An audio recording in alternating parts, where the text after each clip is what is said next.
Why is it so difficult to play in time with a metronome? In a previous lesson, I explained a test to see how accurately you can play along with a metronome, and many of you found you were ahead of the beat, then behind the beat, and sometimes just all over the place. Definitely not consistent. It's not bad when you're playing rock and roll consistently behind the beat. That's a great laid-back feeling which is captured in the best blues jams. Since much of rock is blues-based, being a little behind the beat is okay. It's called playing in the pocket.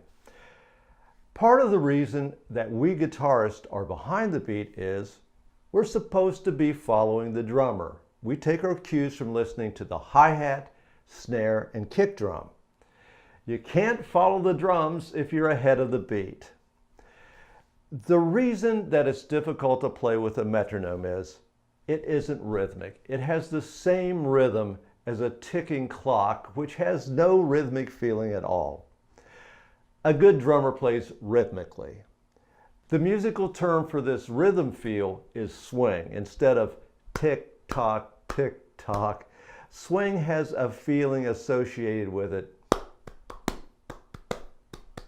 You know, it's got that human feeling. When musicians create computer-based music, they often quantize notes. And what this means is the note is perfectly attached to the nearest rhythmic value like quarter note, eighth note, or even triplets. The problem with a quantized beat is it's perfect. It has the same rhythmic feel as a clock.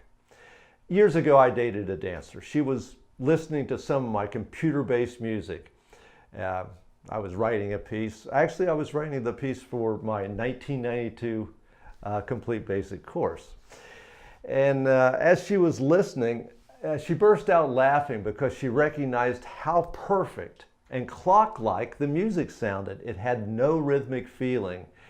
It was amusing watching her dance to the beat with non-rhythmic robotic moves.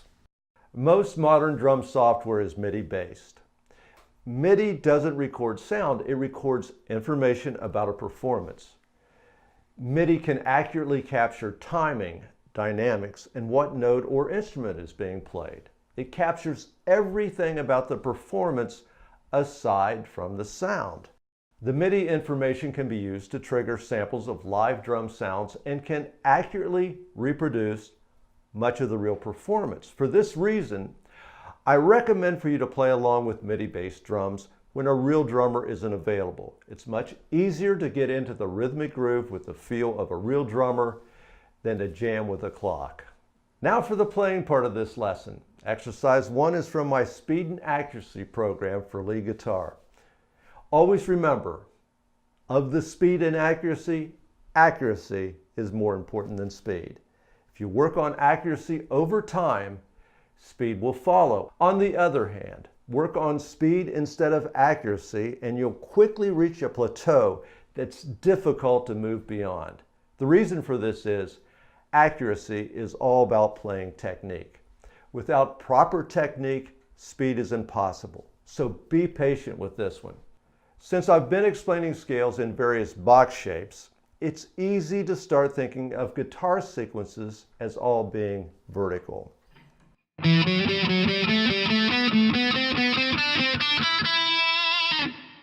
That's a 1-octave E natural minor sequence played vertically in a box. Here's the same sequence played linear up the neck.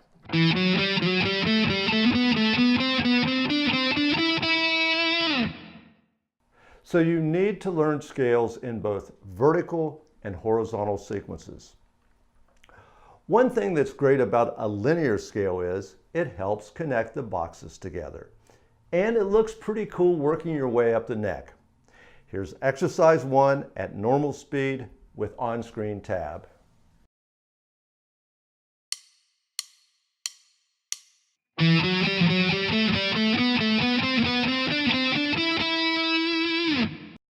One other thing that's great about this linear scale is you can use it in different positions on all strings and in all keys. Just begin on a note, play the exact same combination of intervals, and you can move this all over the neck. I'll begin with an A note and follow it with the same sequence of intervals, and it's in A natural minor.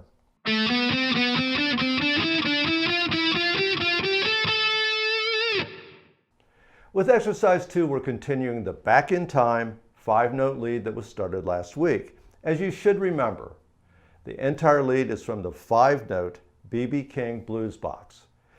This is simply the pentatonic scale played in a single position. Exercise 2 is the 5-note lead continued. Here it is played very slowly.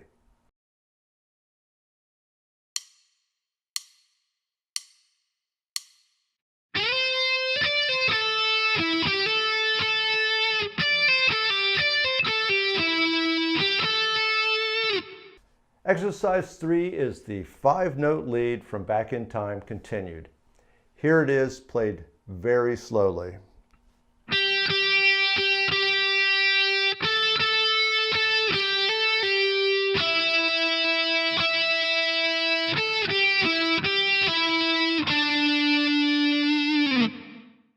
Here's exercise 3 along with the on-screen tab.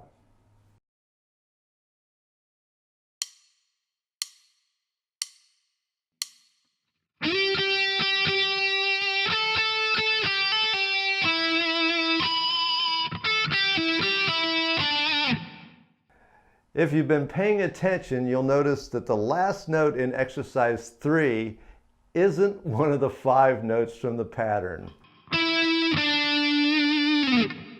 It's still from the pentatonic scale, but I just had to add that D because of the way it leads into the final part that we'll learn next week.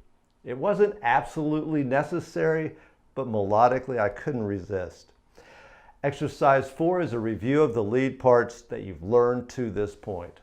Notice that the entire section that you learned last week is repeated twice.